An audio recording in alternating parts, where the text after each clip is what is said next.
Hi and welcome to Mr. Gadget channel. In today's video, I will show you how to take screenshots in Windows 11. For that, we can use inbuilt application called Snipping tool. You can open it from Start menu, type Snip and open Snipping tool. Second way is to use keyboard shortcut, Windows Shift+S. Here you can choose from taking screenshots or record screen.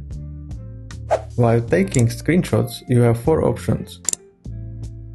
You can draw a rectangle of any size, choose window to take screenshot of full screen, or freeform. Let's say I want to take screenshot of these quick access icons. I will open Snipping tool using keyboard shortcut, select the rectangle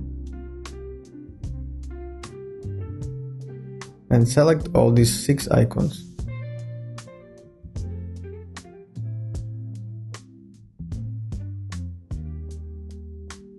Screenshot was captured, copied to clipboard and saved in Pictures folder. Now you can directly paste the screenshot from clipboard or access it in Pictures Screenshots folder. If this video was helpful for you, please like and subscribe. Thanks for watching.